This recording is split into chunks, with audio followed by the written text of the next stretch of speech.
ইয়াসিন কোথায় যাবে বলো তো?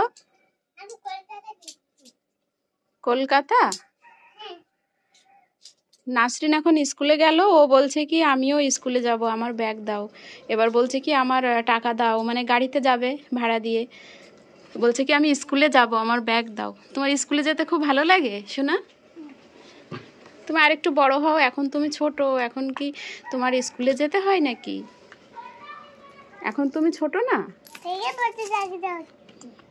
হ্যাঁ রেখে দাও ওটার মধ্যে। খুব জানে যে গাড়িতে যেতে গেলে তো টাকার প্রয়োজন, তাহলে আমি আগে টাকাটা নিই তারপরে যাব। কত টাকা গোনো? কত টাকা এখানে? আমি নিচ্ছি না।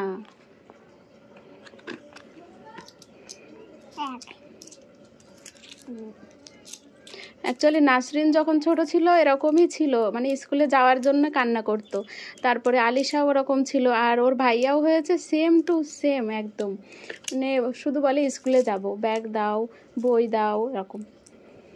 কিন্তু এখন তো ওকে স্কুলে ভর্তি করানো হয়নি, আর যে আঙ্গনবাড়ি যে স্কুলটা ওখানেও ওকে ভর্তি করানো হয়নি।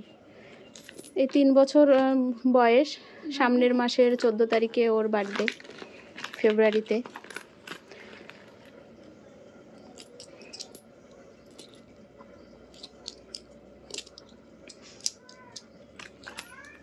আমি রেখে দিই, আমি হেল্প করি তোমাকে। না আমি রাখবো। তুমি রাখবে? তুমি স্কুলে যাবে? না খেলা করবো। খেলা করবে? আচ্ছা, এখন আর স্কুলে যাবে না, বলছে কি না যাব না। বাচ্চাদের এই গুণগুলো খুবই ভালো, ছোট থেকে স্কুলে যাওয়ার একটা ইচ্ছা। কোথায় গেল? পয়সা পয়সা? ও টাকা পড়ে গেছে, তুলছে। তো বন্ধুরা কেমন আছো সবাই?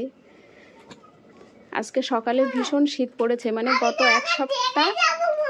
এক সপ্তাহ মনে হচ্ছিল শীত এবার বোধহয় গেল, গরমকাল এসে গেল। কিন্তু আজকে ভোরের দিকে এত শীত লাগছিল, আর কুয়াশায় পুরো ঢাকা, মানে আশপাশ কিছুই দেখা যাচ্ছিল না। এখন অবশ্য রোদ উঠেছে। আমি ওই যে রান্না করছি, এখনো রান্না শেষ হয়নি, ভাতটা হয়েছে, তরকারিটা হচ্ছে।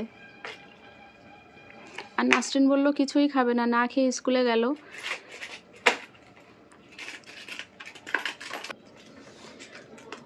আজকে ও ভেবেছিল স্কুলে যাবে না, আর অ্যাকচুয়ালি কী হয়েছে, ও মানে ঘুমিয়েছিল। আমি ভাবছি ও হয়তো পড়তে গেছে, তারপরে দেখছি কি না ওর আজকে প্রাইভেট ছিল না সকালবেলা। তো তারপরে ঘুম থেকে তুললাম, আমি বললাম কি স্কুলে যাবি। এবার আমার একটু ভুল আছে, আমি সকালবেলা উঠেই মানে নাস্তা কিছু রেডি করিনি, আর একটু মন মানসিকতা খারাপ ছিল কালকে রাতের থেকে।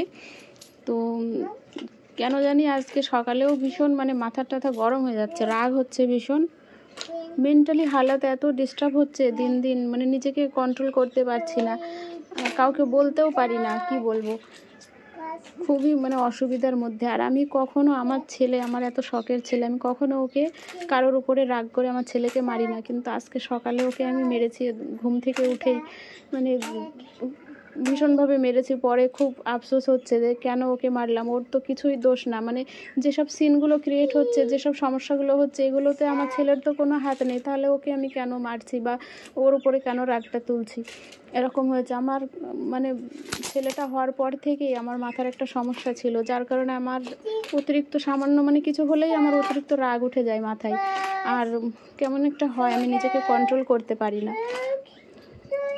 তো এগুলোর কবে সমাপ্তি হবে আমি কিছুই জানি না, হয়তো আমি বেঁচে থাকা অবস্থায় হয়তো এগুলোর কোনো সমাধান নেই, আমার মৃত্যুর পরেই হয়তো এসব কিছুর সমাধান হবে।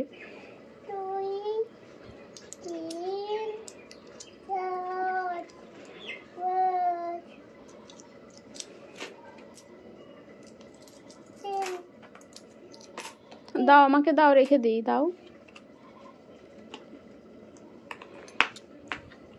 আমার কাছে, দাও, রেখে দিই, দাও। Thank you. থ্যাংক ইউ বললে কি বলতে হয় বলো? টাকা? এই তো এর মধ্যে। হ্যাঁ এর মধ্যে আছে। কত টাকা বলো, এটা কত টাকা? 1 2 3 4। একচন্দ্র বলো শুনু, একচন্দ্র পড়ো তো।